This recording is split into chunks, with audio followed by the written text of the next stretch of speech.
Welcome to Time News Studios.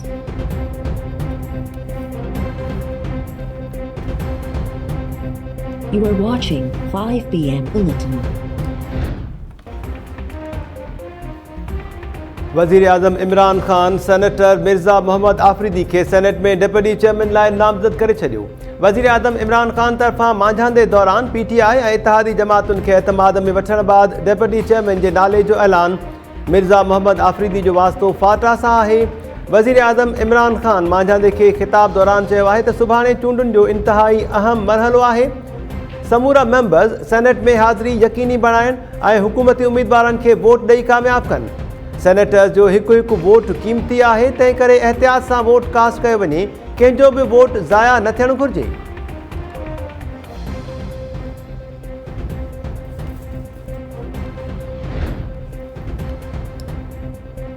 Senate में deputy chairman जे नाले ते अञा इतफ़ाक़ नाहे थियो। पीटीआई जे अहम इत्तेहादी जमात जी नए चूंडियल सेनेटर फैसल सब्ज़वारी जो अहम बयान। फैसल सब्ज़वारी चयो आहे त ख़ालिद मक़बूल सिद्दीकी ख़्वाहिश ज़ाहिर कई त डिप्टी चेयरमैन जी सीट मुत्तहिदा पाकिस्तान खे ॾिनी वञे। पीटीआई सां गॾु पीपल्स पार्टी बि यूसुफ रज़ा गिलानी लाइ असां खां वोट घुरियो आहे। असां वोट ॾियण जे हवाले सां अञा फ़ैसिलो नाहे कयो।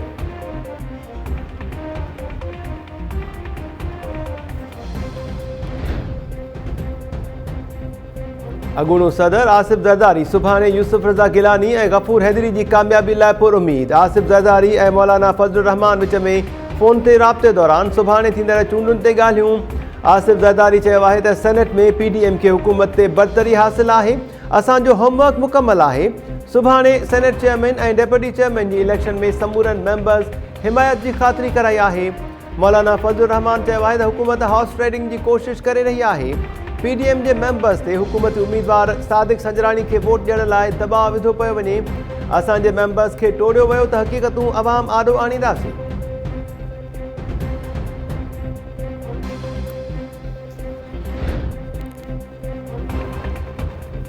असांजे मेंबर्स खे सेनेट चेयरमैन लाइ वज़ीर आज़म जे उम्मीदवार खे वोट ॾियण लाइ चयो पियो वञे।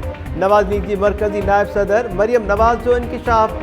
मरियम नवाज़ ट्वीट बयान में चयो आहे त असांजे सेनेटर्स खे फ़ोन कॉल्स कयूं पियूं वञनि। खेनि चयो पियो वञे त सेनेट चेयरमैन लाइ पीडीएम जे उम्मीदवार खे वोट न ॾियो। असांजे सेनेटर्स सबूत रिकॉर्ड करे वरिता आहिनि।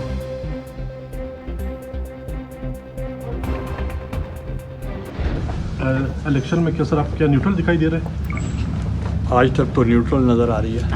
तो आप उम्मीद करते हैं कि कल जब पोल होगा जुम्मे के बाद तो उस वक्त तक भी वो न्यूट्रल रहेंगे? उनको बिल्कुल न्यूट्रल रहना चाहिए और न्यूट्रल रहेंगे। गिलानी साहब, मरियम साहबा ने कहा है कि उनके अरकान को काले आना शुरू हो चुकी हैं। आपके नॉलेज में भी ऐसा कुछ है? अभी नहीं है, तो इसलिए तो मैं कह रहा हूँ न्यूट्रल है और कल मैं जीतूँगा। पीडीएम उम्मीदवार यूसुफ रज़ा गिलानी, मौलाना फज़लुर रहमान ऐं मरियम नवाज़ जी दावान उबतर एस्टेब्लिशमेंट खे गैर जानबदार करार ॾेई छॾियो। सुभाणे सेनेट चेयरमैन जी चूंड में कामयाबी लाइ बि पुरउमीद। यूसुफ रज़ा गिलानी सहाफ़ियुनि जे सवालनि जा जवाब ॾींदे चयो आहे त सेनेट चूंडुनि में अॼु ताईं एस्टेब्लिशमेंट न्यूट्रल नज़र आई आहे। मेंबर्स खे कॉल्स जी ॼाण न आहे, तंहिं करे चवां थो त एस्टेब्लिशमेंट गैर जानबदार आहे। एस्टेब्लिशमेंट सुभाणे बि न्यूट्रल रहंदी ऐं आउं कामयाब थींदुसि।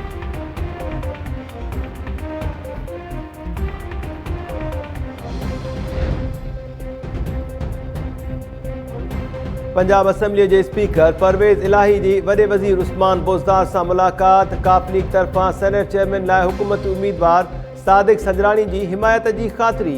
वज़ीर आला हाउस लाहौर में थियल मुलाक़ात दौरान सियासी सूरतहाल ऐं सूबे में वर्किंग रिलेशनशिप ते बि ॻाल्हियूं।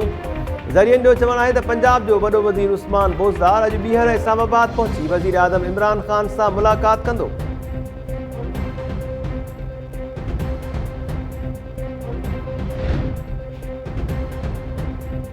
सेनेट चूंडुनि में पीपल्स पार्टीअ खे वोट छो ॾिना? पीटीआई एमपीए असलम अबड़ो ऐं शहरयार शर खे पार्टीअ मां नेकाली ॾेई छॾी।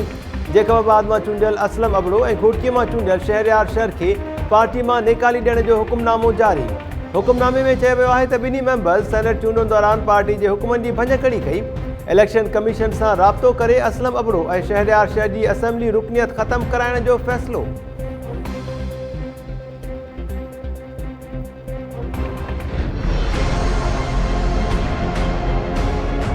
ही जेके असांखे पंहिंजी पार्टी PTI वारनि 2 उम्मीदवार ॾिना, असांजो ज़मीर असांजी दिलि उन्हनि उम्मीदवारनि ते मुतमइन न थी सघी, उन करे असां जेको आहे उन्हनि खे वोट न ॾिनो। पर जेके अंदरि PTI में लिकल ॿिया माण्हू वेठा आहिनि जिन उन्हनि खे वोट न करायो आहे, सभ खां पहिरियों त मां पंहिंजी पार्टी खे इहा गुज़ारिश कयां थो त उन्हनि मेंबरनि खे त लहे न त उन्हनि खे त वाइको कयो वञे। इलेक्शन कमीशन जे तरफ़ां असांजी मेंबरशिप मुअतल थींदी त असां वरी इलेक्शन कंटेस्ट कंदासीं ऐं पार्टी जी जेका नाराज़गी हूंदी, जेके ख़दशा हूंदा, उहा असीं दूर कंदासीं। पंहिंजे तक ते इलेक्शन न विढ़ण जो कॾहिं सोचियो बि न आहे। पहिरियों त असीं पंहिंजी पार्टी खे मुतमिन कंदासूं, ॾिसूं त हू छा था चवनि। फ़िलहाल मां राब्तो न थियो आहे।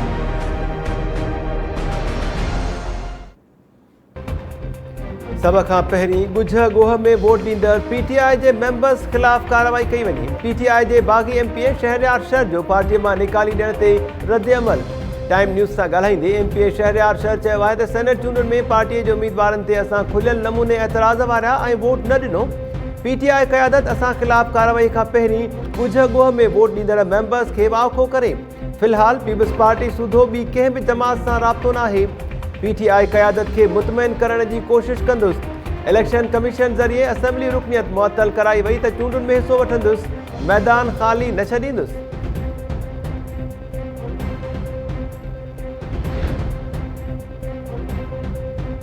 किंझर ढंढ ते हिफ़ाज़ती इंतज़ामनि बाबति रिपोर्ट सिंध हाई कोर्ट में पेश। अदालत तरफ़ां हिफ़ाज़ती इंतज़ामनि ते अमल यकीनी बणाइण लाइ ॿेड़ी मालिकनि खां हलफ़नामा वठण जो हुकुम। अदालत पंहिंजे रिमार्क्स में चयो आहे त कोताहीअ सबबि को हादिसो पेश आयो त ज़िम्मेवार ॿेड़ी मालिक हूंदो। कंहिं बि शहरी खे लाइफ जैकेट पाराइण खां सवाइ ॿेड़ी में सवार न कयो वञे। ठटो जी ज़िले इंतिज़ामिया ऐं पुलिस खे हिफ़ाज़ती इंतज़ामनि ते अमल यकीनी बणाइण जो हुकुम।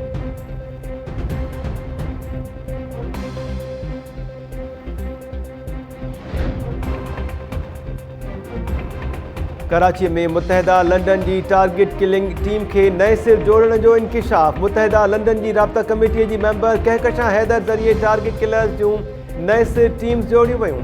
CTD ऐं रेंजर्स इख्तियारनि गॾियल प्रेस कॉन्फ्रेंस दौरान चयो आहे त कहकशां हैदर अमेरिका में रहे थी। हुन अमेरिका में मुख़्तलिफ़ माण्हुनि खे टारगेट करण जूं हिदायतूं ॾिनियूं।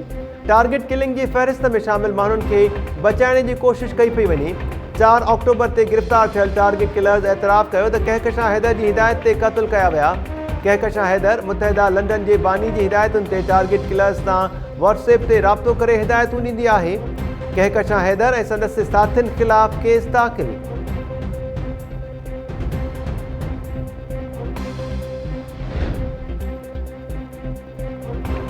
मलीर में वॾी दहशतगर्दीअ जो मनसूबो नाकाम। स्टील टाउन पुलिस तरफ़ां पाबंदी पयल तंज़ीम जे दहशतगर्द खे गिरफ़्तार करण जी दावा।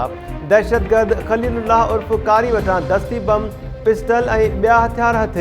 पुलिस जो चवणु आहे त दहशतगर्द ख़लीलुल्लाह अफ़गानिस्तान मां दहशतगर्दीअ जी तरबियत वरिती हुई।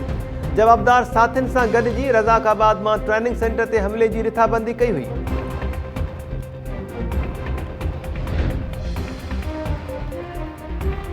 सिंध जे नाणे खाते करप्शन इल्ज़ाम में 3 कामोरनि खे उहिदनि तां हटाए छॾियो। खेनि रिपोर्ट करण जी हिदायत। हटायल कामोरनि में जामशोरो जो ट्रेज़री ऑफिसर नज़ीर भुट्टो, सांगड़ जो additional district accounts officer Nisar Vighio ऐं हैदराबाद जो ट्रेज़री ऑफिसर शब्बीर ॾेपर शामिल। हैदराबाद ट्रेज़री ऑफिसर जे look after charge Iqbal Shaikh हवाले। धंधो मोहम्मद खान जो ट्रेज़री ऑफिसर गुलाम कादिर ॼामड़ो जामशोरो बच। धंधो मोहम्मद खान में Usman Shaikh additional district account officer मुक़रर। सांगड़ जे ज़िले अकाउंट ऑफिसर 2 अशरफ आराई खे ज़िले एडिशनल अकाउंट्स ऑफिसर 1 जी इज़ाफ़ी चार्ज ॾिनी वई।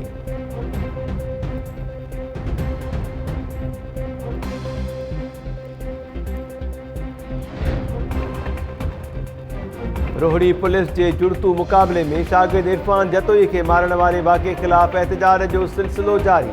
कराची में इंडस लॉयर्स फोरम जे सॾ ते वकील बिरादरी जो एहतजाज।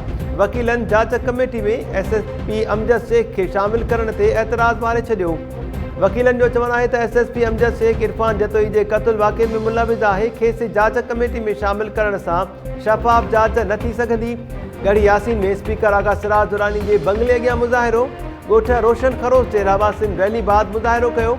मेहर में बि शहरी इताद जे सॾ ते इरफान जतोई खे मारण वारे वाक़े ख़िलाफ़ एहतजाज। मुज़ाहिरीन तरफ़ां वाक़े जी शफ़ाफ़ जांच कराइण ऐं जुड़तू मुक़ाबले में मुलविज़ पुलिस अहलकारनि ख़िलाफ़ कार्रवाई जो मुतालबो।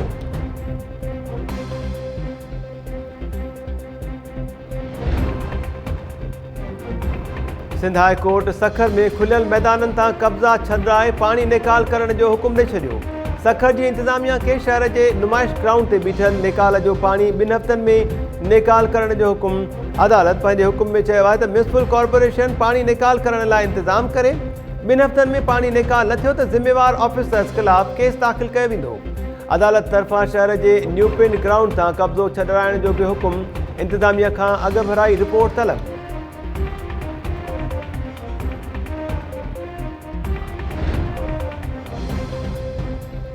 सिंध हाई कोर्ट अॻूणी सेनेटर यास्मीन शाह के जाली डिग्री केस में मिलियल सज़ा आर्ज़ी तौर मुअतल करे छॾी। यास्मीन शाह जी 5 लख रुपयनि जे मुतलिक़नि एवज़ हिफ़ाज़ती ज़मानत मंज़ूर। Sindh high court Hyderabad Yasmin Shah ji नज़रसानी appeal ते धुरियुनि जा दलील ॿुधण बाद फ़ैसिलो ॿुधाए छॾियो।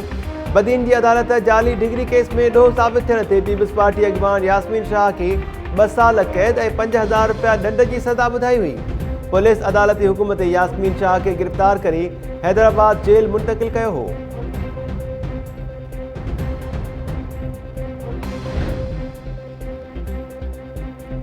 ॾहकी में पसंदी शादी कंदड़ जोड़े ते हमले जो नओं रुख। नारी सां गॾु मुबैना तौर अगवा थियल रहमान शेख ख़िलाफ़ क़त्ल जो केस दाख़िल। गुज़िरियल ॾींहुं अदालत वेंदड़ जोड़े इमरान शर ऐं आयशा जट मथां अणॼातल हथियारबंदनि हमलो कयो हो। फायरिंग में नौजवान इमरान शर जो सौट सुभान शर क़त्ल थी वियो हो। हमले में अगवा थियल नारी आयशा ऐं मक़तूल जे दोस्त रहमान शेख जो अञा ताईं पतो न पियो। नौजवान इमरान शर केस में मौक़िफ़ इख़्तियार कयो आहे त रहमान शेख अगवा न थियो आहे, हू असांजी मुख़बिरी करे रहियो हो। रहमान शेख जी मुख़बिरी ते हथियारबंदनि हमलो कयो।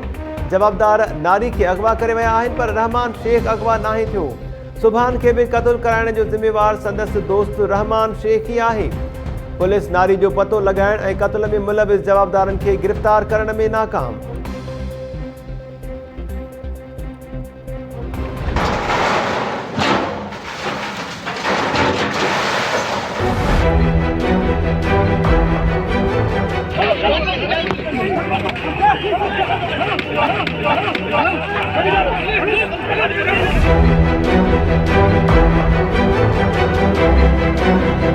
मर्जी से जेका ड्राइंग वो ड्राइंग तो बाकी छुटियूं।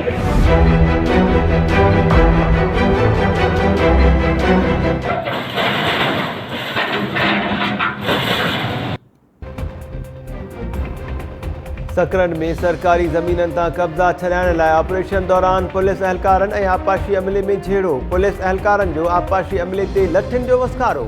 आबपाशी अमले ॻरी मशीनरी सां केतिरियूं ई इमारतूं ड्राहे पट करे छॾियूं।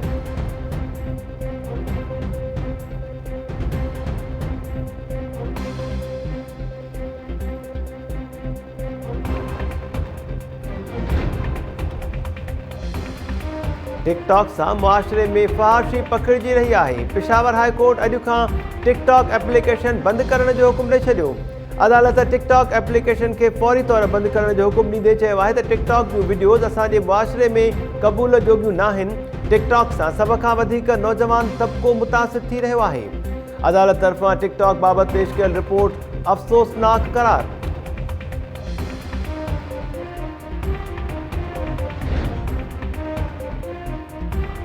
मीरपुर साकरो में टिकटॉक वीडियो ठाहिण ते 2 धुरियुनि में झेड़ो। लठियुनि ऐं मुकुनि जो वसकारो। मलाह ऐं कोडन बिरादरी जी 2 धुरियुनि में झेड़े दौरान 17 ॼणा ज़ख़्मी, 8 ज़ख़्मी ॻणिचे जोगी हालत में कराची मुंतक़िल। इलाइक़े वासियुनि जो चवणु आहे त हिकु नौजवान टिकटॉक लाइ मज़ाहिया वीडियो ठाहे रहियो त मलाह ऐं कोडन बिरादरी जी 2 धुरियुनि में झेड़ो थियो। इतला मिलण बावजूदि पुलिस हरकत में न आई।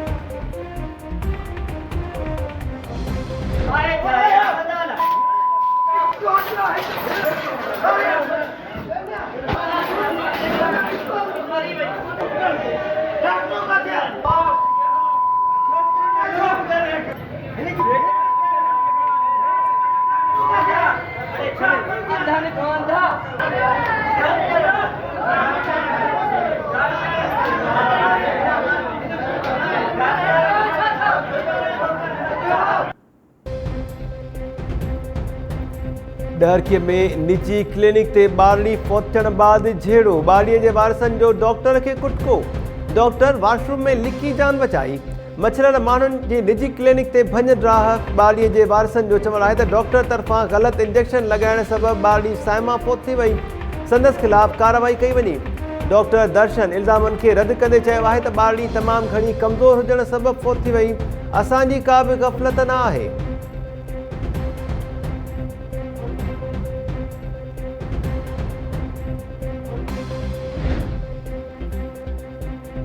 कोटडीजी जे ॻोठ कुंभ कांधड़ा में 3 ॾींहनि खां गुम ॼाणायल नींगर जो कैनाल मां लाश हथे।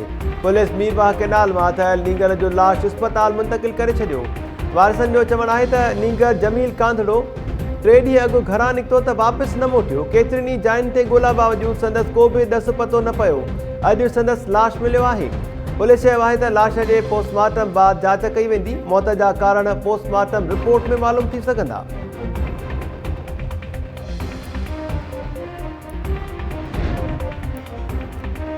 पीसीबी तरफ़ां पीएसएल जूं रहियल मैचिस जून महीने में कराइण जो फ़ैसिलो। पीसीबी इख्तियारनि ऐं फ्रेंचाइज़ मालिकनि विच में इजलास दौरान पीएसएल जे रहियल मैचिस जून में कराइण ते इतफ़ाक़। इजलास में शेड्यूल ते बि सलाह मशवरा कया विया। पीसीबी जो चवणु आहे त पीएसएल जे रहियल मैचिस जे शेड्यूल जो ऐलान बाद में कयो वेंदो। पीसीबी तरफ़ां कोरोना जा केसिस वधण बाद पीएसएल जूं रहियल मैचिस मुलतवी कयूं वयूं हुयूं।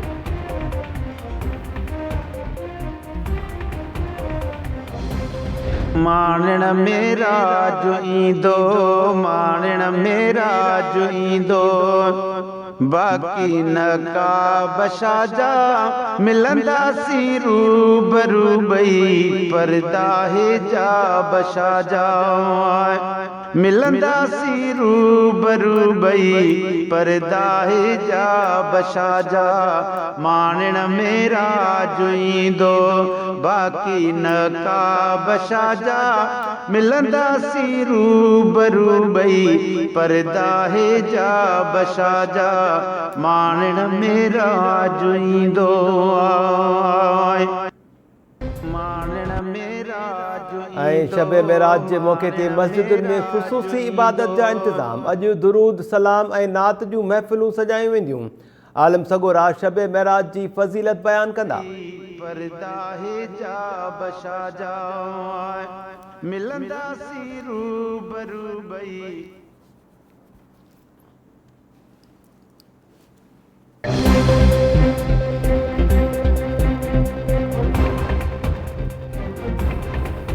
अस्सलाम वालेकुम नाज़रीन, टाइम न्यूज़ में वक़्तु बलिकार चऊं था। मां आहियां महताब अली नूर। हेडलाइन्स मां ॾिठियूं तफ़सीली ख़बरुनि सां गॾु हाज़िर थियूं था। शॉर्ट ब्रेक खां